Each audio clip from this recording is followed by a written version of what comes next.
Are you gonna intro? Yeah. Go. Eddie, you ready when you are, my friend?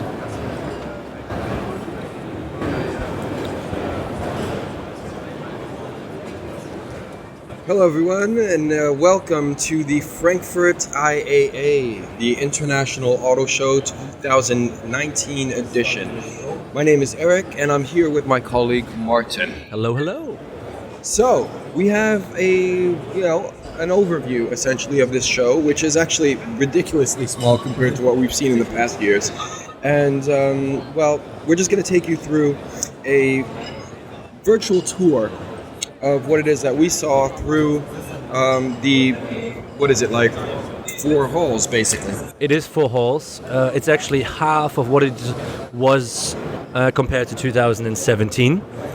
And I think we have about 20 manufacturers missing from the show. Amongst them is Volvo. All of the French guys are pretty much not here. Nissan is not here. Mitsubishi is not here. A lot of the American guys are not here. So we have some additions with the Chinese, but in general, it has become a small show just in terms of the amount of people that are here. But unfortunately, as this is Frankfurt, it's still a lot to walk. Yeah, so that's, to add to that list, it's crazy the number of manufacturers that are not present at this show. When you think about Kia, for example, has a design studio pretty much right next door, is part of this messe and is not present except for a little box display outside. Mazda, also European design studio, not here. Toyota, not present. The French, of course, yes. You could say, it's spite. German manufacturers did not attend their show last year, so hey, why not? But what's really interesting is that there are a whole lot of no-shows. And yeah, like you say, it's still Frankfurt, so it's still really spread out. The Germans still have their typical stands. So Mercedes is in Hall 2. BMW is in Hall 11, and in between that, we're in Hall 8 right now, and that's pretty much the only hall that's occupied besides Hall 3, Hall 2, and Hall 11. So there's a lot of desert, a lot of wasteland in between those halls, and it's really incredible, actually. It's a sign of the times. So let's get going. Let's do the virtual tour, and we're going to start off with... we have Benoit here. we're on the bike stand right now. Yes, it is. Come, Benoit, join us. So we just in case you're listening to that and not seeing it, this was just Benoit Jacob having a little bit of fun, because he's obviously quite relaxed now. The car has been revealed, but we get to that later. Yes. So let's start off with the virtual tour. And we're going to start off in Hall 1, which has always been, and I'm not quite sure if it will always be in the future, the Mercedes Hall. Hall 2. Hall 2. I don't know what Hall 1 is, but whatever. Well, anyway. Hall 2, the first hall we're going to, has always been Mercedes. And if you've never been to Frankfurt, it's pretty much like a big circled hall. Like a traditional concert hall, pretty much in that sense. And it used to be absolutely stuffed. It had a certain amount of floors with it as well. This year, 2 or 3 cars in there from Mercedes, and no second, third floor at all. So yeah, what's really interesting from a stand perspective is, as you said, it used to be 3 stories tall, and they kitted out the whole hall was Mercedes-Benz, and now basically there's, I think, a half of a second floor. But anyway, that's just kind of a viewing area, balcony, if you will.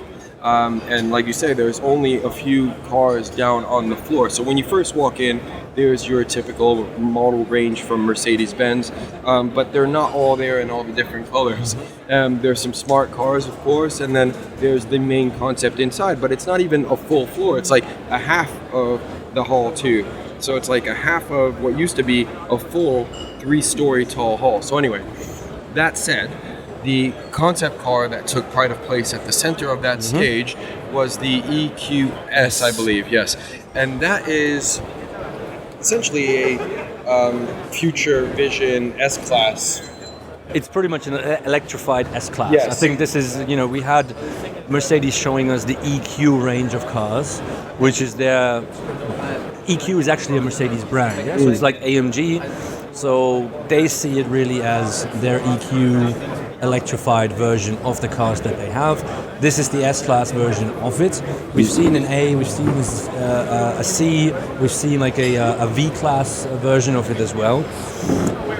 And the problem that Mercedes have with that is I think they're not going far ahead with the idea of what they want to do with that. So if you see the car on pictures, it's actually quite simple. There's not much to it. You know, it goes back to almost like a CLS style shape, just a little bit rounder. For me, there's nothing new in it. You know, it's about showing like, hey, you know, we can still work with forms. It's the Gordon Wagoner idea of let's take away as many lines as possible. And this one does achieve that. It has some really interesting kind of points when it comes to parametrics and stuff like that. But it also works a lot with logos and stuff. And it's just not a comprehensive image. And it could have been better. I think, you know, if they would have had maybe a little bit more time with it, it could have been better. But obviously, as it's Mercedes, it's still solid. You know? I mean, we're criticizing on a very high level here, so it is a solid show car, but nothing that you will remember in 6 months' time at all. Yeah, well, I mean, it is kind of, to me, looking at the form, overall kind of proportions of that car is kind of a cross between a CLS and an S-Class, right? As you mentioned, it's more CLS shape, certainly at the rear. Now, what's interesting about that car is I think it was done by the same designer that did the box. So the first electric autonomous thing that was shown in Vegas several years ago. So it's this very soft volumes, and Mercedes has done this before. You're right. I mean, EQ as a brand could stand to really, position itself as something different, and it's not. It's yeah. I mean, it's quite sedate still. Now, what's interesting about this car in particular is the digitalization of everything, right? I mean, you've got these holographic headlamps, like, the grille with all the lamps in it. At the rear, you've got these, like, pixelated lamps as well, graphics. Inside, it's the same colorways as we saw on that Mercedes, box thing. I can't remember the name of it now, but several years ago now. The silver one without the windows, it was really a monovolume that was shown at CES, and it was blue and purple, and the colorways are the same on the interior. Now, unfortunately, Mercedes did not open the interior of that concept, so we weren't able to actually, funnily enough, I was out there, just having a beer last night with a couple of guys from the design team, and I saw Hartmut Simplitz, head of Mercedes-Benz, taking a photograph with his cell phone through the window of that concept car. Like, I've never seen anything so funny in my life. The guy built this thing. You'd think he'd know what it looks like. Anyway, I thought that was absolutely hilarious. But anyway, otherwise, I really liked it. I mean, I like the simple, I like what Mercedes is doing. Some people think it's a little flat, whatever. I like the two-tone colorways. It doesn't need to be over-the-top expressive, which it actually was if you look at it from a digital sense and a lighting perspective. But otherwise, I really like it. It's nothing particularly revolutionary, but it's very soft, very Mercedes, and very elegant. Yeah, and apart from that, actually, we didn't really have that much to see at Mercedes. There was one production version of I think it was the EQB, which we very briefly looked at, but walked away. It's like, yeah, all right, cool. And that's what we're going to do as well now. So we're going to move away from Hall 2, and we're going to Hall 3, yep, which is the Volkswagen Group Hall. Yes. So we're going to focus now on everything that is within the Volkswagen Group. Quick disclaimer, there was no Bentley represented. Bentley wasn't there. Ducati was only there on the Audi stand, from what I saw. I didn't even see that. Yeah. And so we have Volkswagen, Audi, Lamborghini, Skoda and Porsche. Yeah? Yes. And let's actually start with the big one that a lot of people were anticipating. The entire electric EV family industry was looking forward to finally seeing the final version of the ID.3. And the whole stand of Volkswagen was plastered with these things. I mean, there was like 10, I think, in total. So, Eric, you've seen the concept car, you've seen the show car, you've seen now the production car. What do you think?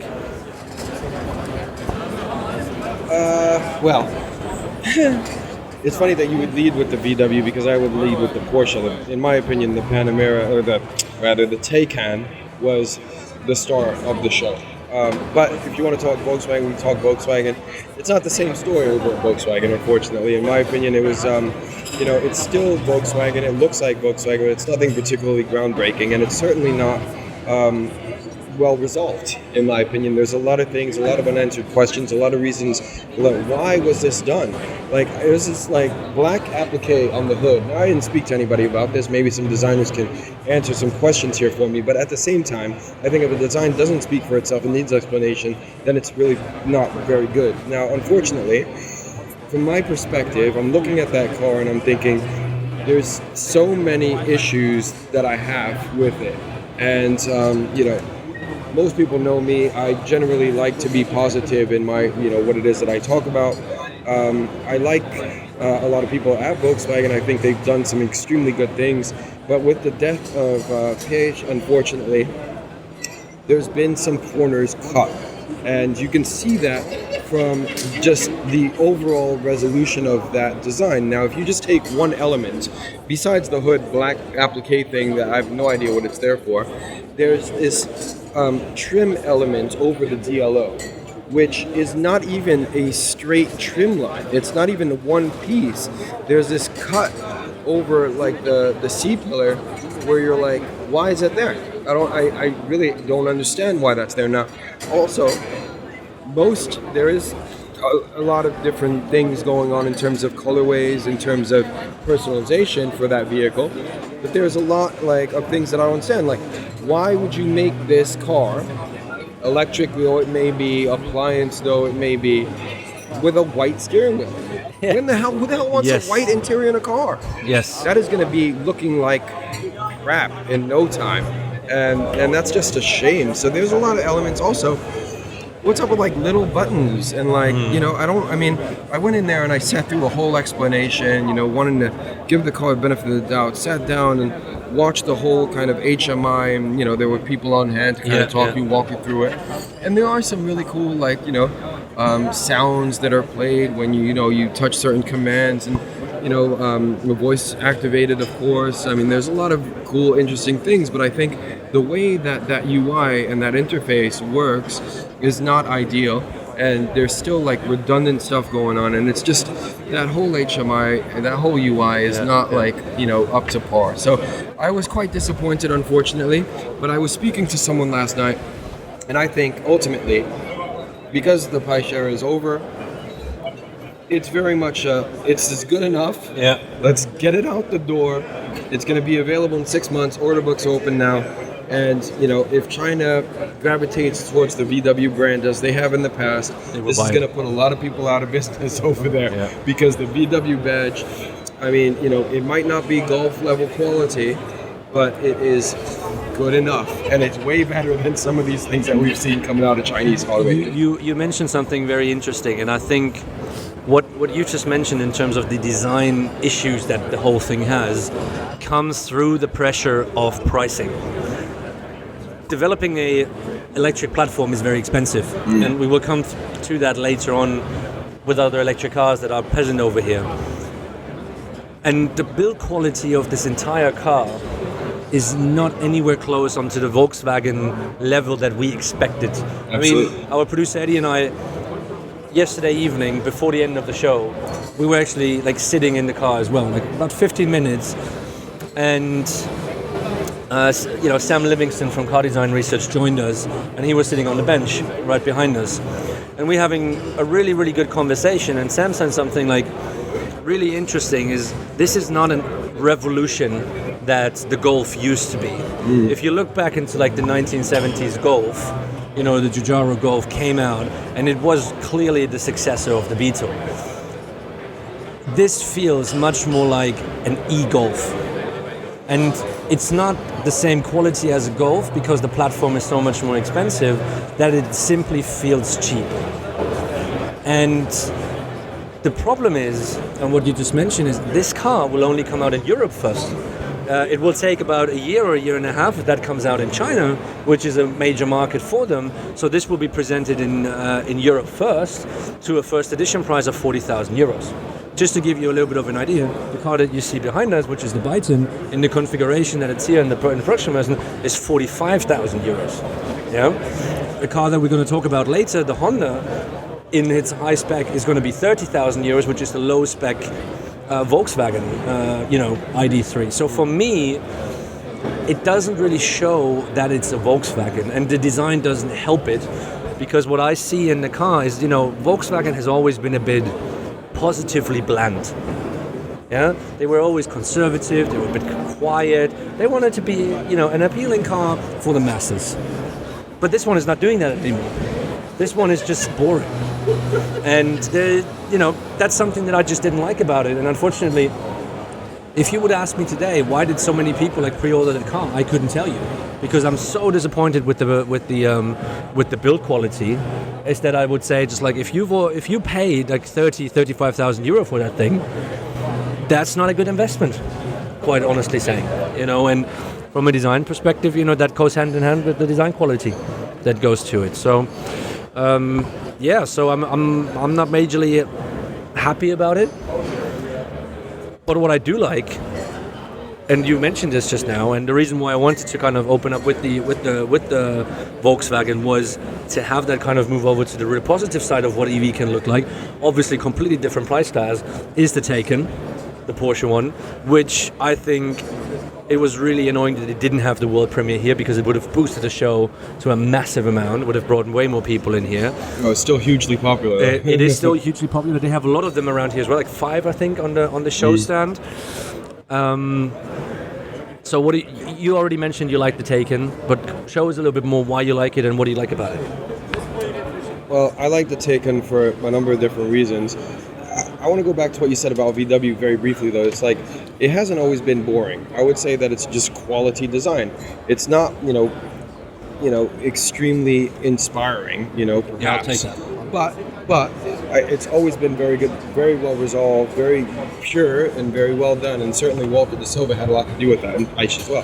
Now, the Taycan, what I like about it is it's pure, it's simple, and it's unmistakably Porsche. You cannot say that is any other product. And arguably the Volkswagen, if you took away the badge in the interior, for example, it could be anything. Could be anything.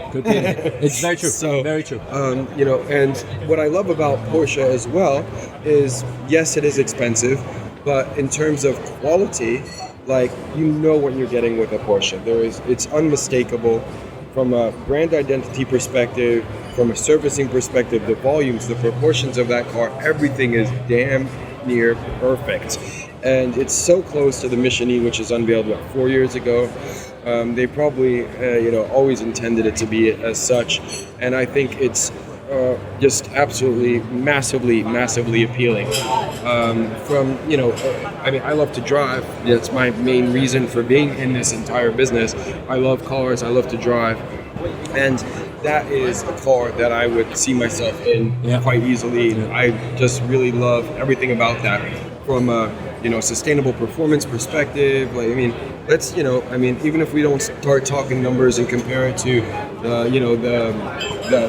what everybody else has been comparing it to, I think it's an incredibly interesting proposition, even at the price point that it is. Which is about 150 grand plus euros, that is. So it is very expensive. I don't want to play devil's advocate too much on the Porsche, because I do like the car. What I would like to say, however, is it only functions in white with the Mission E wheels. They had a blue version on there with Panamera wheels. I think it's actually the Panamera wheels, and they just updated them a little bit. And because the white brings out the graphics of the car so well, if the car gets a color, and I think it has more to do with the dark color, and you see then beside you and you put it next to a Panamera, for example, you do clearly see that it's not that much different. Obviously, the wheelbase is a little bit different from what it looks like. But it's a much bigger car, the Panamera. The Panamera is a much bigger car, but you don't see that kind of an evolution as you do see when it's white. And maybe that's just me personally, because we obviously saw the Mission E in white. But for me, it was literally that point. It's I was actually in Stuttgart a few weeks ago, so I saw the test cars and the prototype cars driving on the roads and everything, and that was in black. And I saw it in black, and I was like, look, even if you have the few stickers on there and stuff like that, you can clearly have an idea what the car is. And it's already very close to a Panamera in that sense. When I see it in blue as a production version, apart from the front, it's not that much where I say, like, okay, is there a clear distinction of the electric car to the other Porsches, which is maybe what they intended to be, but it's still a great-looking exterior. Let's put it that way. The front is fantastically well resolved. It's really nice. The only thing that I would criticize again is the build quality on the interior. For 150 grand, that is, if I spoke to someone earlier, if I spec that car up and it goes to 200 grand, and I could get a Bentley for 200 grand, this car is a disgrace compared to the Bentley. It's quite harsh, but at the same time, if you have that money and you get that kind of quality on the interior, I would have hoped for a bit more for the amount of money that they're making.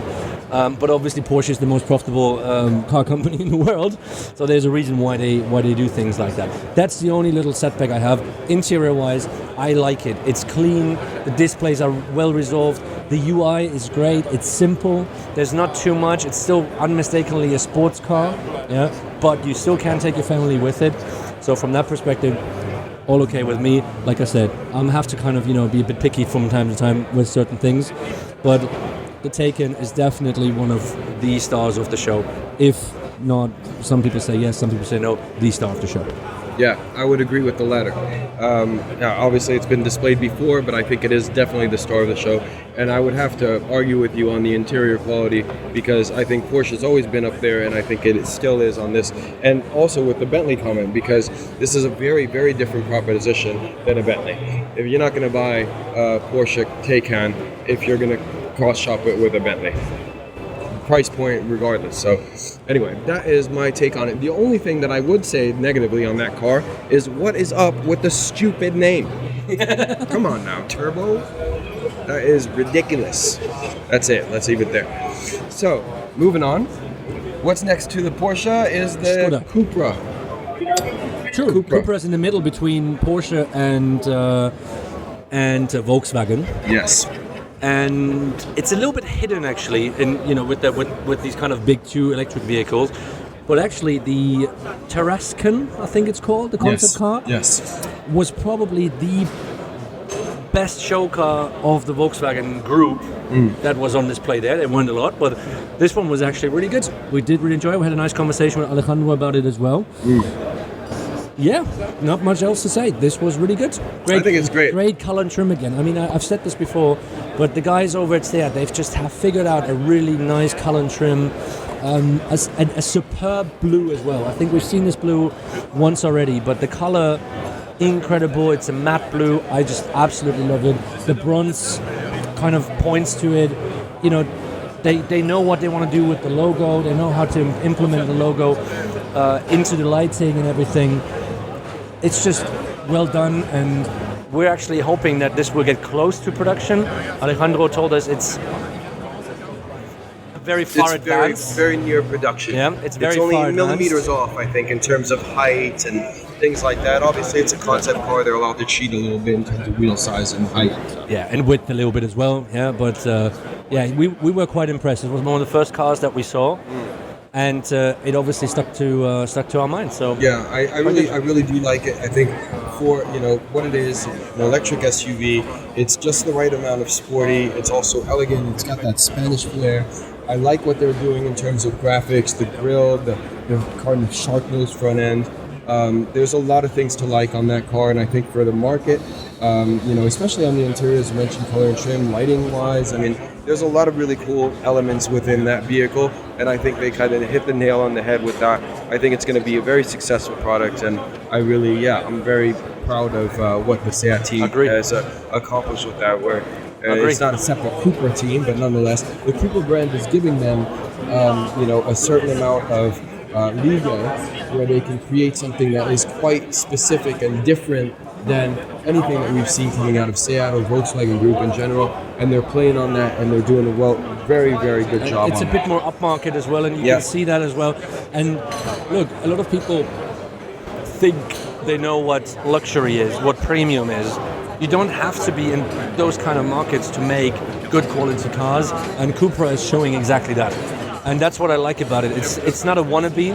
They know what they are. They know in which kind of market they want to move into. They know what the customers that they want, and they do that extremely well. So I'm very much looking forward to production version of that. Yeah, absolutely. And, absolutely. Hopefully that's going to come out soon. Yeah, I mean, I think Seat as a whole within the VW group, they're doing tremendously well, and so hats off to everyone over there at the Seat team. Correct.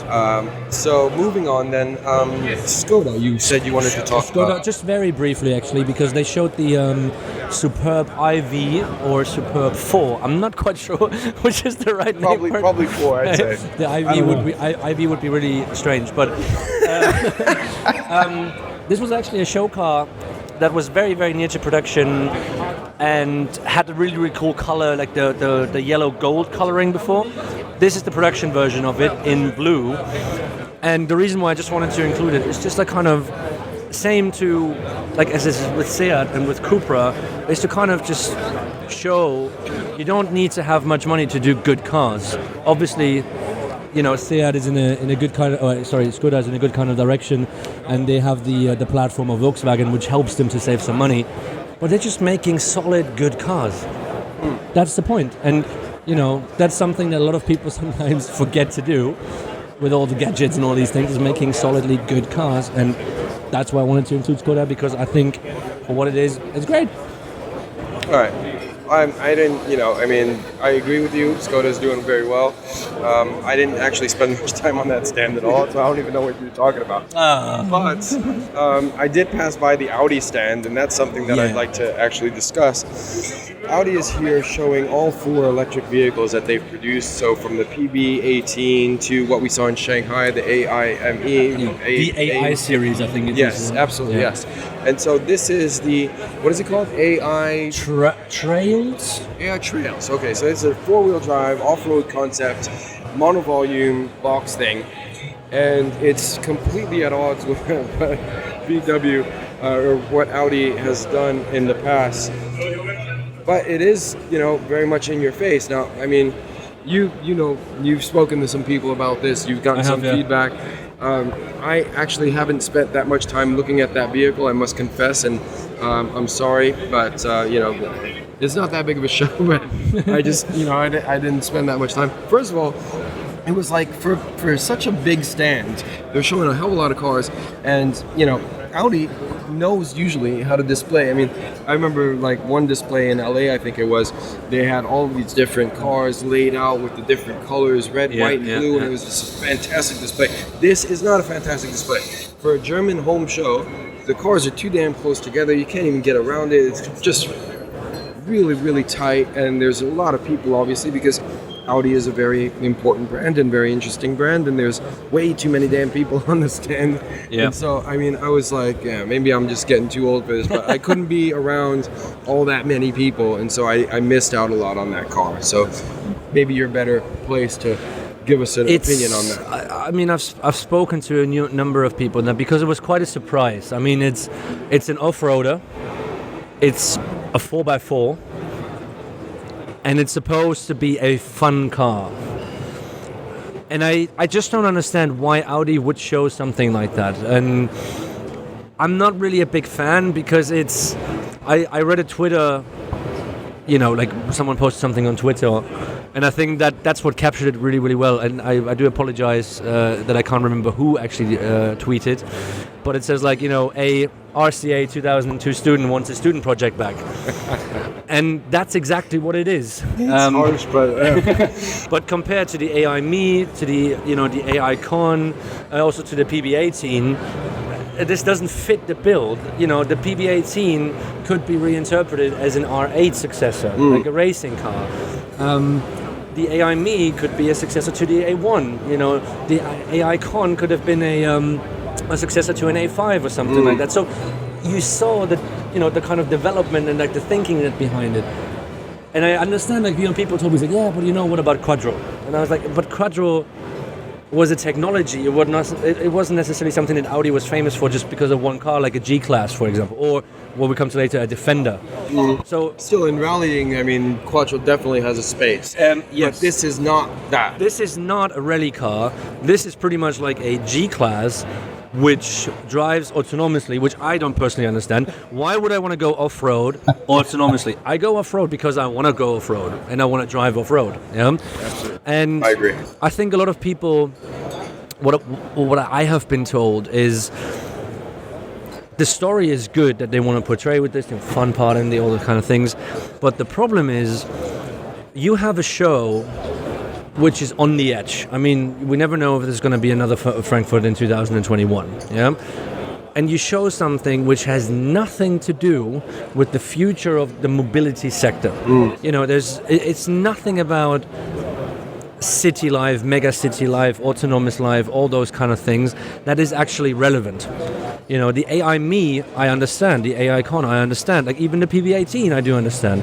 But this one, for a home show, it's just like, you had the feeling either we take a student project or, crap, we have to do something, and we do it in like 2 months.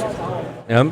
That was the reason, like the feeling that I had, which is quite sad because I was looking forward to an Audi show car around here because usually they're quite good. This one, however, was really a disappointment, and the entire Audi stand, it was just too packed, too many cars on there. You go on there and you want to get off pretty much right away. It's too dark, sometimes it's too light. The lighting really was not, balanced out. So, yeah, unfortunately, that was quite a bit of a disappointment.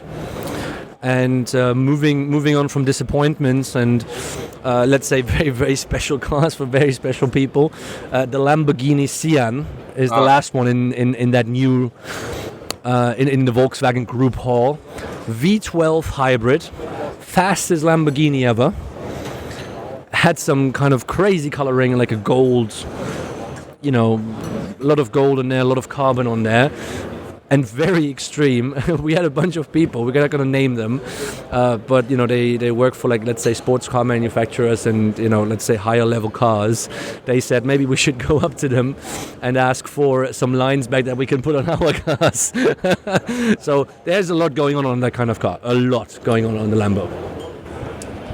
Yeah, so I don't know. I mean, I'm kind of bored by hypercars at this stage. It's like, there's a whole bunch coming. Oh, I don't know. I mean, Lamborghini, they're making some really interesting stuff. They always have. It's a very specific kind of design language, very hard, very aggressive. And, Misha Borkert came in at that time when, he's got to follow what it is that's been kind of, that line that's been in the sand. He's got to progress, and that's going to be a hard task. And he's only been there for a little while. I mean, this is pretty much one of the, he's been doing a lot of one-off projects under his direction. There's been a lot of one-off projects that have been done. I have no idea powertrain. I have no idea, like, performance figures on it or numbers on this car, like in terms of sales, what it is they want to do. It's probably another 63. one-off. 63. Thank you. Yeah, I actually read that. So it has some symbolism. Again, because, it has to do with the construction year or whatever. I don't know. Anyway, there is some symbolism in it. I don't know what it is. But I think if you look at it, and again, I don't know what it's based on, right? But if you're talking V12, thinking Aventador or something, right? It's really long. What it is that is interesting, I suppose, is in the lighting in the front and the rear. And that's probably the one thing that did grab my attention. The rest of it, whatever. I mean, I'm not like, I like Micha, I like what's going on over there. But another supercar, it's like, and again, there's no supercars here. There's no McLaren, there's no Aston Martin, there's nothing. So that's pretty much the only supercar manufacturer, and still, I don't know, it is aggressive, it is exciting, but I'm not excited by it, if that makes sense. Yeah. No, and that's fair enough. I mean, it's still unmistakably a Lamborghini. Yeah. So if you like these kind of cars, you will like that one as well. If you don't like these cars, you won't like this one. It's not it's a small evolution. The evolution is mainly about power, about speed, but it's not a design evolution. I think, that's. I do like the headlamps though. It's got this kind of DeLorean, like Back to the Future, kind of, Y shape, which is also kind of a repeating thing. There's an evolution also in the tail lamps, again playing on the hexagonal theme, which is what Lamborghini is very well known for. But it's evolved a little bit. So I mean, there's certain minor elements where there have been some changes in wanting to move the product forward. But anyway, I think we should move forward. Let's move forward. Because we're only on the second hall and there's still 2 more to cover. And right now we are in Hall 8. This is Hall 8, yes. Hall 8, aka the China slash Japan Hall? Is that the best one? China slash Japan slash, behind us is Brembo, Vallejo, crazy suppliers and like Ford. And Ford. So very interesting dynamic over here in this hall. But I would say the standout is the stand that we're on right now, which is the Byton production car now, finally. We've been seeing this tease for a very long time, probably Vegas, 2 years ago? Vegas 2018 was the first concept. Okay. And then we just saw the concept, and this is the full production car. I think they've shown some teaser pictures of the production car, and this is actually how it's going to be built. And it does have the big screen in it. Mm-hmm. A lot of people doubted that they will be able to do it. It is a 49-inch screen. They compare it to like 7 iPads next to each other. It is a massive screen. But one has to, if you actually sit in it, and it's not as overwhelming as you think it is. I mean, you see the screen, and a lot of people thought, oh, can you even still drive in the whole thing, or is the screen pretty much half of your windshield? No, the screen, from an ergonomics perspective, works actually very well. And you would not expect that when you see that car from the outside, or you hear something about that. But it is something that we will have to get used to, because it's so different. You have very few buttons in there. You control it with a little touchpad where usually your armrest is. And so it is definitely something very, very new. And I think time will tell if this really kicks off, especially from the interior. If you walk around here, unfortunately not a lot of people actually look at the design because they look at the HMI and the UI. But Benoit, when we spoke with him, he said, look, wait until the production car comes out because I think it's going to be better than the concept car. And I think it is. For a production car, for a first company, a Chinese company, it is actually not bad. Yep, I would agree. I think they've done a really good job.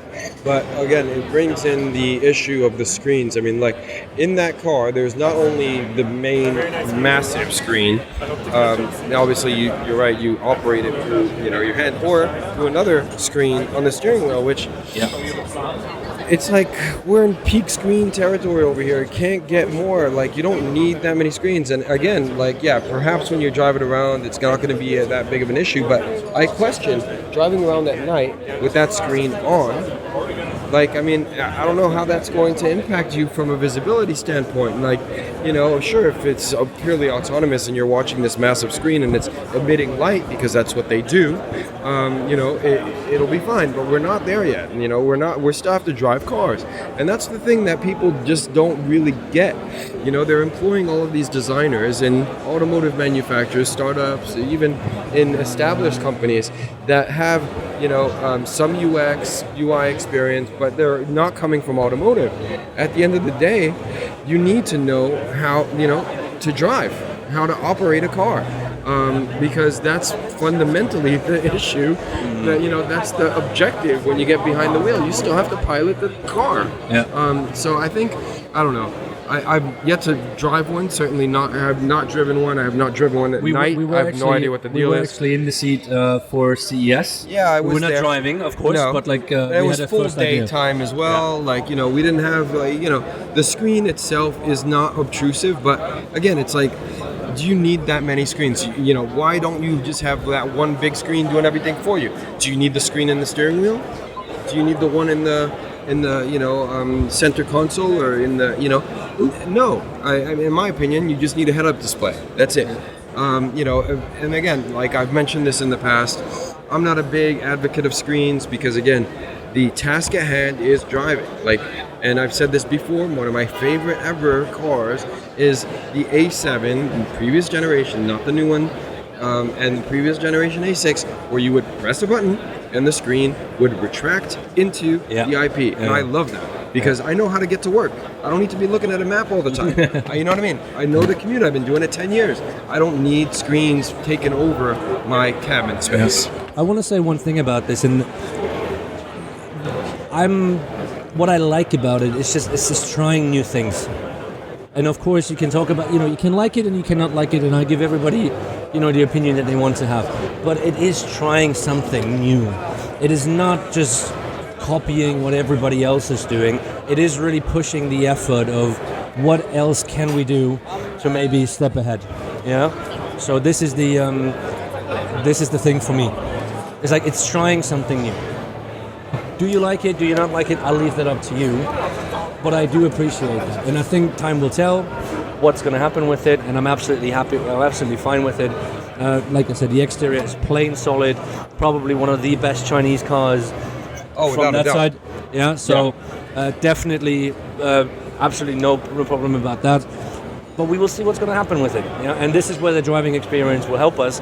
But speaking of big screens, straight over there, we've talked about this before, but we just have to mention it. It's a final version of the Honda E, which is pretty cool. It has quite a big screen in there as well. Not as big as the Byton. Obviously doesn't have the touchscreen in the middle. So it works a little bit differently. But it is just such a cute little car. Of course, a lot of people in the design community will say it is not as great as the EV concept. But it's still a standout car in terms of product design itself, especially if you're walking around the show, and try to find something that just is a more kind of pops into your eye right away. And we had a little bit of fun in it and said a little bit in it. It was really good fun. Don't need to talk about it that much, simply because we've talked about it a few times already. So. Yeah, I mean, we've seen that car unveiled in Geneva. I think it's massively diluted from the concept. It's a shame that it is. The interior is quite nice. Again, massive screen, not nearly as big as this Byton. Oh, there's some celebrations going on there. All right, hooray. So, they do deserve a round of applause. The car is very nice from an exterior perspective, from an interior perspective, from a quality perspective. The only thing is, again, the peak screen issue to me, whether it's the Honda or whether it's this, it's kind of like, you get to the point where, I don't know, this summer I took a little hiatus, for example, on social media. I did not check Instagram, I did not check Facebook, and you know what? I relaxed for a minute and I loved it, and it was brilliant. And I wouldn't be on social media if I didn't actually need to be. I think that reprieve is kind of what we're going to come to. Right now we're at peak screen, we're at coast to coast, 49 inches, in your face. I think right now it's certainly something that's selling cars, certainly something that's drawing people into showrooms, wanting to buy something new because it's fresh and interesting. People are going to want to unplug. At some point, we're going to see reverse of this. I don't know when it's going to be, but it's going to be, the calm, serene environment where there's no screens around. You can actually go in there. It's like taking a flight with no internet. How relaxed are you? You watch a couple of movies, you get off, you're like, wow, feel like a new person. I think that is something that is going to come. I don't know when it's going to come. I'm pretty sure it's going to come because it's an overload of information, and that's pretty much my only issue. As a car, as a design, I think this is really well done. I think the proportions are great. I think they went a little heavy on the graphics, but I think that's, again, a Chinese thing. If you compare it to other Chinese model vehicles, this is actually quite sedate. It is. And I think what we can do with that is actually, just use Byton as an example of a very moderate, let's say, global car. It does have some Chinese influence, but this is a global car. Now, Byton is right in the middle of FAW's Hongxi brand and Great Wall's Wei brand. And these guys just are completely out of context to this show. Wei came with a couple of show cars with some hideous colors, hideous wheels. They just don't fit in what is happening here. And FAW came with a big-ass SUV, and they came with a supercar. And one has to say, from what we know, none of them have actually been born here in Germany in the German studio, but they were born in China. But you can just see the difference, and you can see that these companies, even if they have the ambition to come over to Europe, they don't get what Europe or the Western world is. They work in China because they are Chinese, but they don't work over here because the taste over here is a little bit different. And this is, I think, the accomplishment of the Byton as well, is to find somewhere in the middle. It's not going to be, the Byton's not going to compete with, I don't know, like an Audi or something like that, but it will find its class to sell enough cars. Whereas the Ways, unless they're just super cheap, why would anybody buy those? It's the same with the Hongshis. From a pure design perspective, they just can't compete. Not on terms of what we're seeing over here. The production cars are actually better than the concept cars. The production cars that are here are actually on sale in China, and they're plain solid. And for the price that are being sold in China, they're actually great value. Because the quality, because the production cost is just low in China, is very good. But in terms of the presence that they have over here, you have to imagine the press conference for these two companies were all in Chinese. Everyone else, does it in English or in German. It's the same when you go to France, You see that there's a certain kind of discrepancy still ongoing. And if they come here, obviously the people are going to be happy because the halls are filled. But this is not how you make the move over to the Western market. I think this is not necessarily the right move forward, especially like with Hongxi, which is not going to come to Germany or like to Europe anyways, and then showing kind of some strange things. Yeah, I mean, I know it costs quite a bit of money to show here, to be in Frankfurt, to have a stand here. And, Way is kind of still treading on the design that was kind of laid out under the direction of Pierre Leclerc. Correct. And, that, from a range perspective is fine. Like, I'm not, I agree with you in terms of like colors and things. The interior is kind of still old school, even on this Way, whatever it is, Way X concept, which is the brand new one for this show. Anyway, it's quite a bit disappointing, but there are, it's a luxury SUV brand put out by Great Wall, which is, the number one selling SUV brand in China. Now, I'm not mad at it. It's fine, whatever. Like, it'll be easily forgotten, like you say. But FAW, now that's something that I was actually expecting something, the Hongxi was built as the dignitary ride, the red flag, like the car that all of the politicians, the big guys in China, the big guys, the really successful like people in government would like drive around in. So I fully expected not even the Cadillac of China, but the Rolls Royce of China, right? Especially because Gilles Taylor was hired. But again, as you mentioned, he is running the European design studio. However, as a brand, it seems like FAW, or Hongxi, I should say, is lost. They showed two concepts, one of which is a massive SUV with no interior. The other one is a model of an Aston Martin, perhaps. I understand that Chinese car makers would want to showcase bandwidth. Certainly FAW has, is a massive car maker in China and has a certain amount of bandwidth, but I think they should pick something and develop a strategy and go down that route. If you're developing a big SUV, go down the big SUV route. If you're going, supercar, like, track day supercar or whatever, go down that route. But I think there's just too much discrepancy between those two different typologies, and I think it's very difficult to fill, for that. Now, perhaps it's just an old mentality of mine, and it's, there is that bandwidth within the brand. I personally don't think so. But I think the most disappointing thing for me was, from a design perspective, again, no interior on this supercar SUV. either, yeah.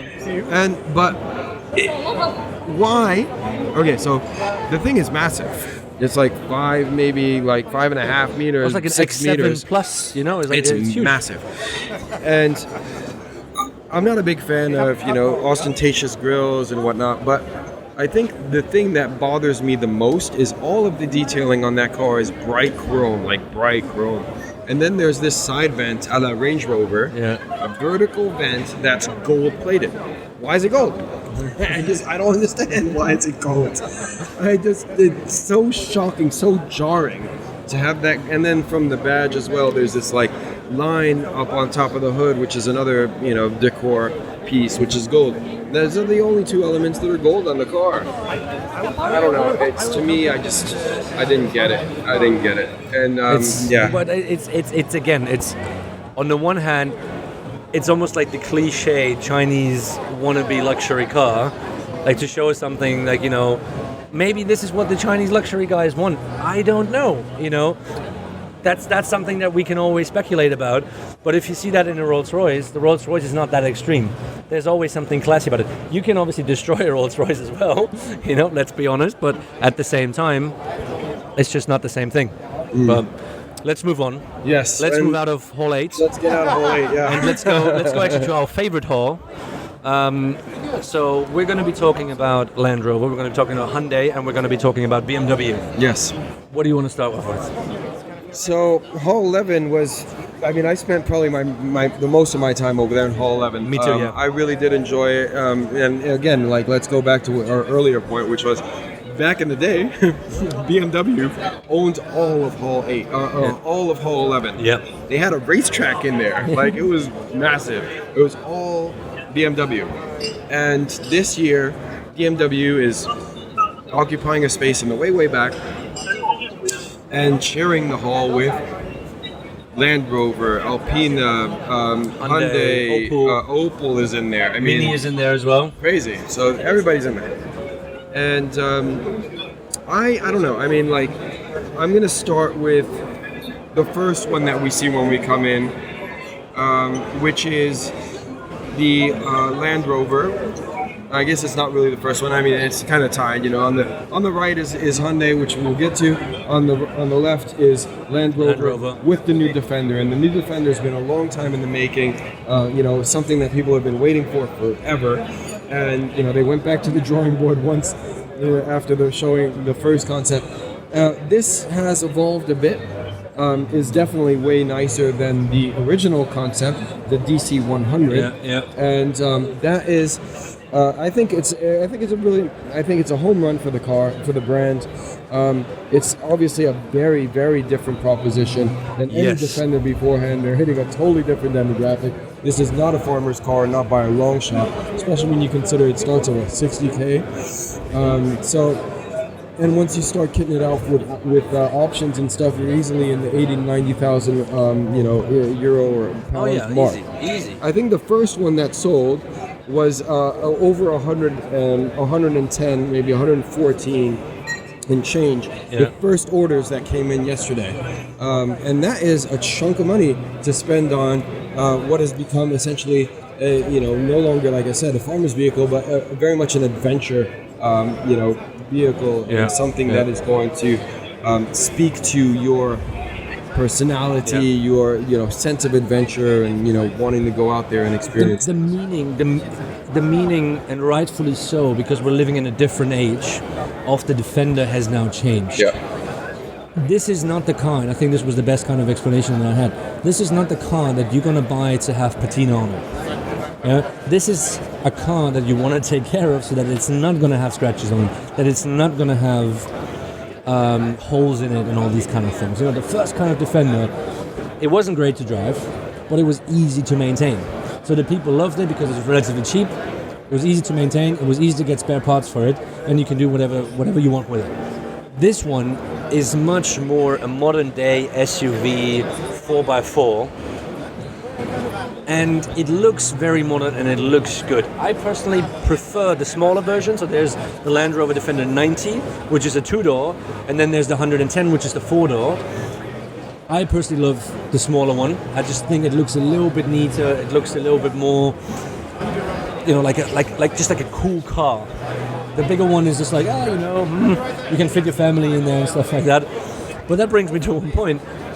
It's not as big as you think it is, because if you have the 4-door one and you want to sit in the back, I'm quite tall, so if I move back, then what's going to happen is there's not much space in the back. Actually, I think the 5-door is better resolved than the 3 personally, because I like the length of the 110 over the 90, and I think there's a bit more room because of that, clearly in the rear. Sure is. So I saw it, and it seemed like there was more than enough space. What's interesting about it is there's this huge center console in between the two, so it's kind of like not as bad as the Hummer like H1, where you had basically an island between you and then you were stuck in the corner. Imagine military people riding that way. But nonetheless, I think it's a really appealing proposition. It's not as great as some people make it out to be. I mean, look, it's fairly simple. It's not as, utilitarian and rudimentary, say, as its forebearer. But its forebearer had a lot of appeal. And I think there's still a huge market for that vehicle. So the new one is very Tonka toyish. There's a load of accessories that you can pop in there. And like I said, there's so many different variations. So you mentioned earlier about this thing not going off-road. Let's hope it doesn't, because who knows what's going to happen with the dirt that gets kicked out in that rear tail lamp section. Basically, it's like a 3D thing with like two like very... shall we say, technically advanced stuff from the Land Rover perspective. But there's like 2 voids, which in the rear of this car, it's like, I mean, that's just going to be like a mud-caked thing. Or imagine cleaning that out. Anyway, I'm deviating now. But so let's get back on point. The thing is, it's a very Tonka toyish thing in terms of like what you can get from a model perspective. So the one, again, to your point, there's one called the Urban, which has much larger wheels and all the rest, and clearly it's you know who they're targeting, right? But I still think that people will use that as an adventure mobile. From an off-road perspective, it's certainly going to be capable as a Land Rover. I personally love driving off-road. It's something that I kind of developed during my days living out in California, and you can drive anywhere in the desert and Enzabrego. It's absolutely brilliant. So, I would definitely, consider putting one of those in my garage, if I had the opportunity to be driving off-road. But again, we're probably going to see those things driving around in Chelsea, and they are quite fashionable. And again, for someone that wants to showcase that adventurous lifestyle. The one issue that I will raise, however, is I think these things must have been pre-production. They only opened the order books yesterday. They want to showcase a bunch of different variations, so the show stand is full of cars. One of which is this little 3-door with the Steelies. Some people really like the Steelies. I'm not a big fan, but anyway, it's a different aesthetic, and it's interesting. The design did manage to put that forward. But that in particular, that one was like a work truck, and it had it was no interior. It was like, totally like boarded up, closed off. The one thing that I will say is that if you're spending $80K, which is, probably what the majority of these things are going to sell for, a mid-level trim, the quality on the interior is definitely lackluster for something at that 100%, price point. 100%. I don't think it's definitely. And one of the things also that shocked the hell out of me, I'm 5'9", so if you only use the air vents on the top, there's it's the way that they're placed. There's this ledge on the IP, which is, quite thick and pronounced, and I guess it's to protect you and, off-road so you don't knock yourself on these things. But at the same time, the ledge kind of does this, whereby the air vent is kind of here. So if you're looking at the air vent and you try to angle it downwards, like my face might get some air, but my body will not, because it can't clear that ledge. So I don't know. I mean, there's certain things that you were like, shit, man, you had so much time to do this since the last one. It's like that, to me, is just not considered. And I don't know. So that's the one thing. Maybe I'm being too picky. Maybe people that buy this are like quite happy to, just no, but I throw out $80K and be like, whatever. But I 100% agree. I mean, we were in the car together, and we both had that feeling about the production quality. And I would say JLR always had some issues with production quality, but if we look back with the Velar, especially like the high range Velar, which the only problem that I had was like the touch screens and like you saw the fingerprints and everything. But I was like, okay, cool. It doesn't look good, but I can understand you have to make some kind of calls. But this is the thing for me, is like, it's kind of a fashion statement. It's like you buy like, I don't know, like a Louis Vuitton, like an Hermes purse or whatever, like, a handbag, and you know it's technically of an okay quality, but you don't buy it because it's the highest quality out there. You buy it because you want to buy it for the name. And this is for me exactly the same thing. I think they want to, because they put so much money into all of their platforms, they have to become much more profitable. Obviously, JLR had a lot of problems, Tata had some problems as well. So these things must sell. And so they have to increase probably the profit margin on these cars, and you can see that in the interior. Yeah, similar to the Volkswagen, I think. It's about how do you make this profitable. Obviously, the Defender is a little bit of a different range because it's not an electric car. It would be great if it would be an electric car. It would be really cool. But at the same time, that's really the disappointing part for me, because I do like it. It's such a cool, almost I want to say toy, but it's just this tiny little bit missing.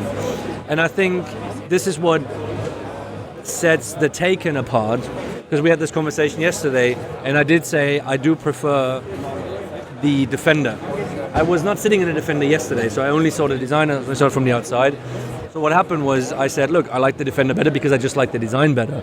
Now, having sitting, I sat in both the Defender and the Taycan, I would pick the Taycan every single day because the overall package is just better.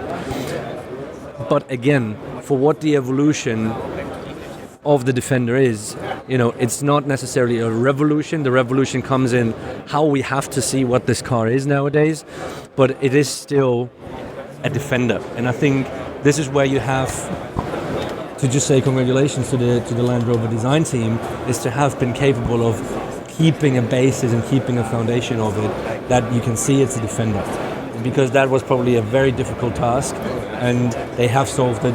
And for that I want to say congratulations, because I don't know if there's any other projects like that are so difficult, because the car is so unique and it's so recognizable, and they kept it recognizable but they made it modern. And I don't think it's necessarily their problem that the production quality is always it's just not that great. No, I mean it's definitely a very different proposition from the Taycan, and I'd like to have both in my garage. I drive a Defender on the weekend and the Porsche to work every day, or to the track every occasion. Anyway, all right. I think those are wonderful designs, and pretty much. Those are the top two production cars for me, for sure. Oh, don't take that. Go ahead of yourself. All right, so let's move across Hyundai. And Hyundai have shown us the Hyundai 45, which is a concept car based on, or inspired by the Pony, the first car ever to come out from Hyundai, which was designed by Giugiaro. And it's actually quite nice. It's very much inspired by the product design aspects. The paint job is actually really cool. Has this kind of matte grey, color to it, but it just looks very calm, looks very nice. The interior is very good, something that Hyundai has put a lot of work into the whole thing. So you can see that they're trying to push things. The only thing that I would want to say about it, I do like the whole thing overall. It could have just used 2, ideally 4 weeks, a bit more of exterior development. It's on a very good way, but you have a little bit of a feeling like a little bit more time would have made out of a very good show car or a concept car an absolutely exceptional bombshell car that we would have remembered for 2-3 years. So this one definitely one of the very, very standouts here at the show. But I would have hoped for give them a little bit more time, and hopefully a little bit more time to make it a really exceptional one. But that's obviously as we go to so many shows, we see a lot of show cars, and some of them are really good, some of them are just not good.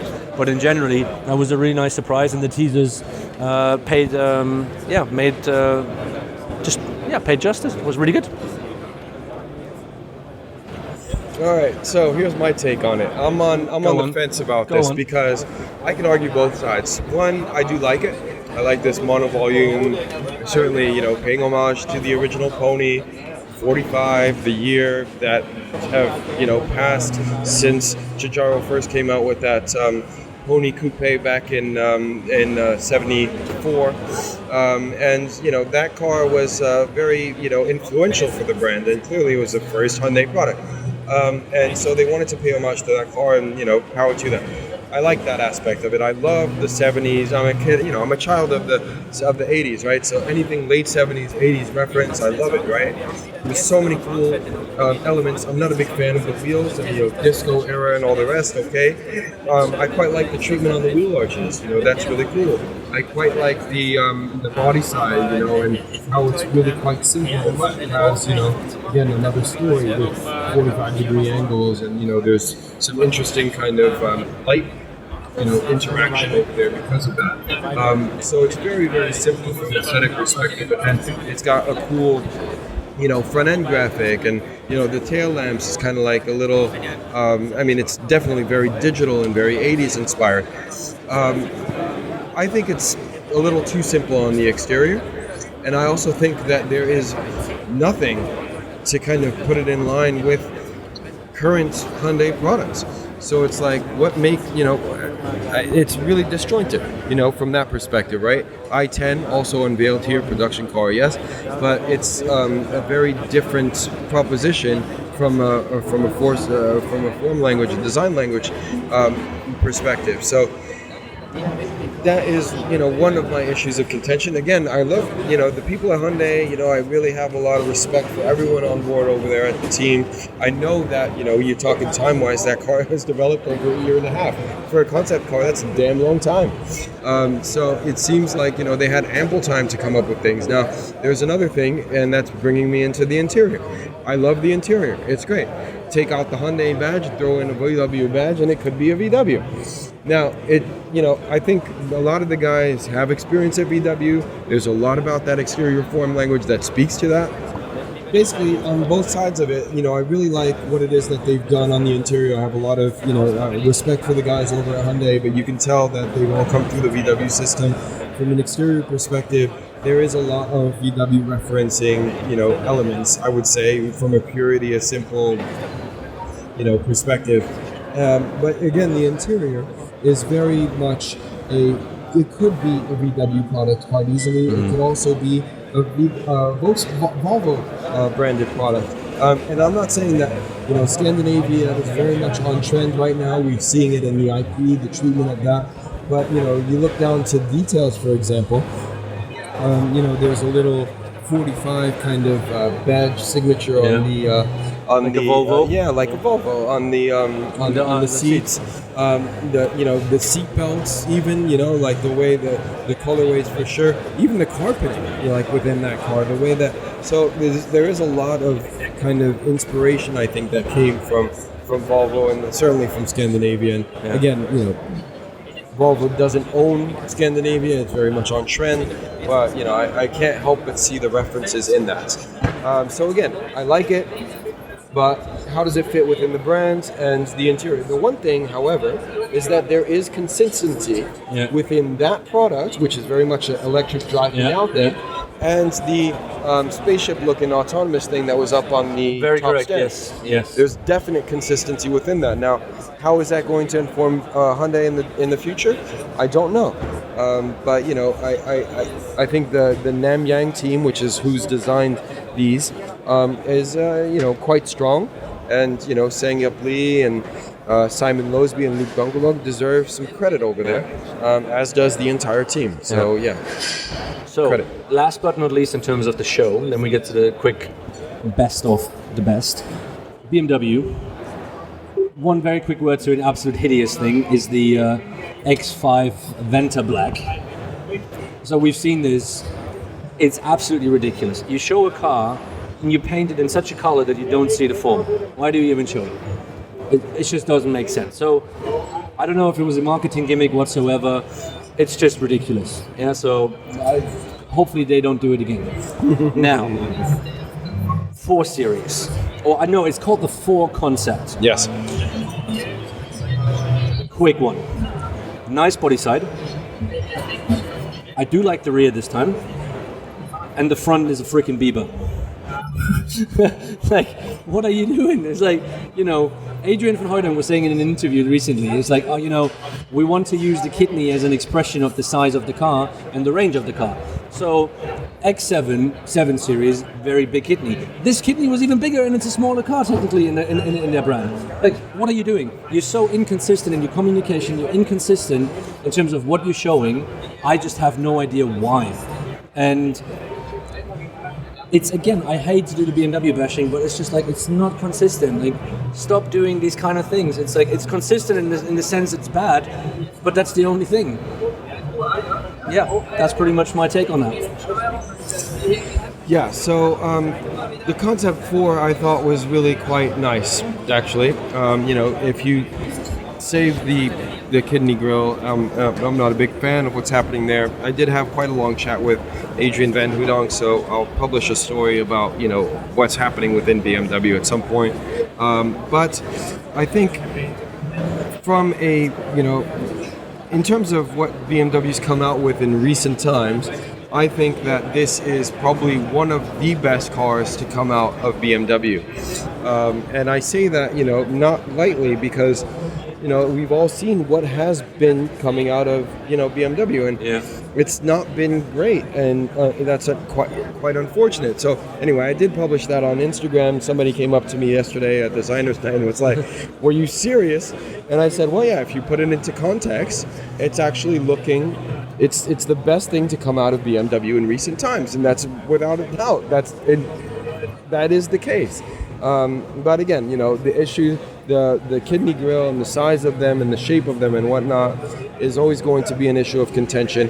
I understand the brand identity aspect of it, but there's other elements that come into play, and so anyway, it seems like BMW is very much doing some marketing, some making sure that they're putting their stamp on things. Now, the one thing that was disappointing, however, and again, you have to leave something to the imagination, is the fact that there was no interior on that car. Yeah, no interior. But, the thing is, 4 Series, 3 Series, they tend to really converge, and, it's safe to assume that it's going to look very close to the new 3 Series interior and that 4 Series, when it does come out. But you're absolutely right. I mean, we would have absolutely loved to see an interior in that one, even if it would have been a little bit some forward-thinking ones, but wasn't in there. So let's wrap this up. Yes.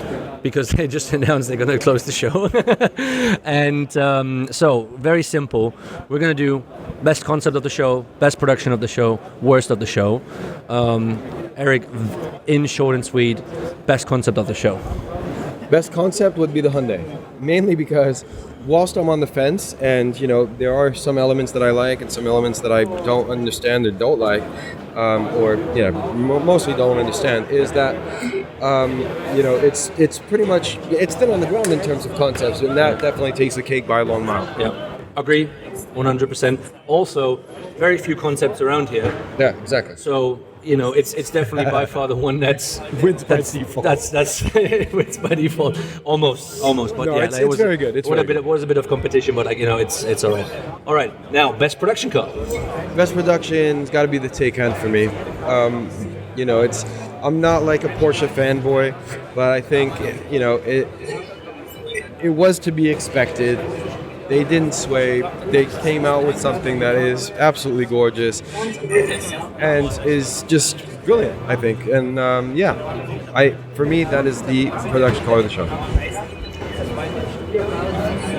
You were saying Land Rover yesterday, now you changed your mind. No. I'll stick to the Defender. I'll stick to Defender because even though I had the problems with the interior and the production quality, it's just like I am very impressed on how well they stuck to the Defender language.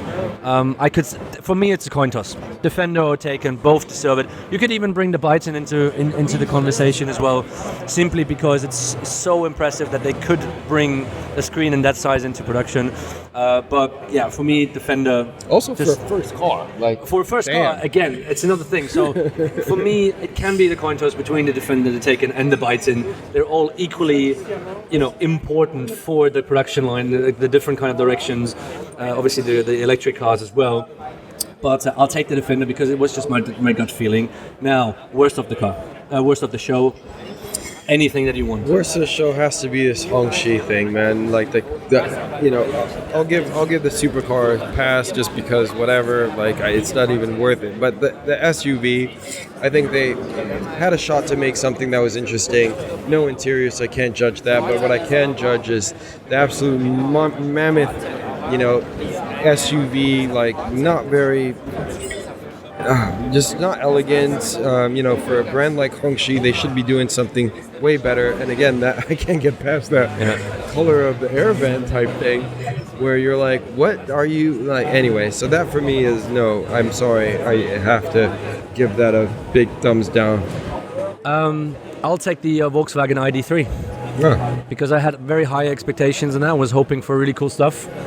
And unfortunately, I was quite disappointed in, maybe the hype was too high, or I don't know, maybe it's just me, but for me, it was unfortunately the ID3. There is one thing that we need to actually throw in there is that Polestar came out with the Polestar 2, and they're dealing with essentially the same package.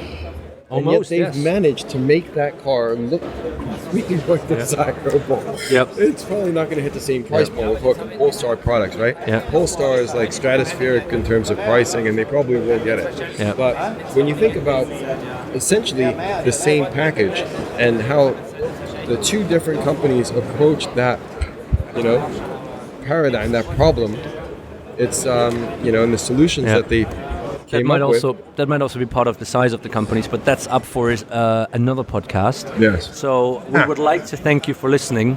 So it was a little bit longer than we expected, but we wanted to go into as much detail as possible for all of you. So we definitely enjoyed Frankfurt Motor Show 2019. Yes. We're unfortunately not sure if they will return in 2021. It's a 50-50 at the moment because this year was, in terms of manufacturers coming out, not great. Really disappointing. So we're hoping that we're going to be back here in 2021. But in the meantime, please do let us know, as always, on social media, on email, on anything that you can think of, Facebook, LinkedIn, to contact us if you do have any questions. And thank you very much for listening. Eric, thank you very much for coming, as always, thank you, Martin, to be with me here. Pleasure. Thank you very much to our producer, Eddie, as well, for always being patient and cutting and editing the podcast. Yes. And you will hear back from us very, very soon for another normal episode of the Gestalten podcast. Take care. Bye-bye.